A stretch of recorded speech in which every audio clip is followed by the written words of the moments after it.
यह कहानी एक ऐसे पिता की है जिसने अपनी जिंदगी की हर सांस अपने बेटे की भलाई में गुजार दी। एक बुजुर्ग जो हर रोज बस यही दुआ करता था कि उसका बेटा कामयाब हो। लेकिन किस्मत ने उसे वही चोट दी जो सिर्फ औलाद ही दे सकती है। जब माँ की गोद खाली हो जाए तो बाप दोनों फर्ज निभाता है। करीमुद्दीन ने हर खुशी, हर सुकून अपने बेटे नईम को दिया, मगर नईम, वो हर समझाइश को हवा में उड़ा देता। पिता समझाते रहे और बेटा बस हंसकर टालता रहा। जब हाथ में दौलत आ जाए तो अक्सर दिल में घमंड भर जाता है। नईम ने समझा कि पैसा ही सब कुछ है। उसने अपने बाप की मेहनत से कमाई हर दौलत दोस्तों की महफिलों में उड़ा दी और पिता का भरोसा जमीन में मिला दिया।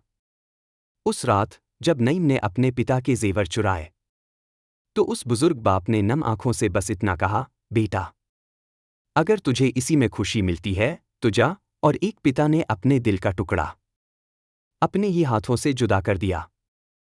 दोस्त छूट गए, पैसा खत्म हो गया और नईम, वो सड़कों पर रह गया। जिस हाथ में कभी घड़ियां हुआ करती थीं, आज उसी हाथ में भीख का कटोरा था। चेहरे की हंसी अब शर्म और भूख में बदल चुकी थी।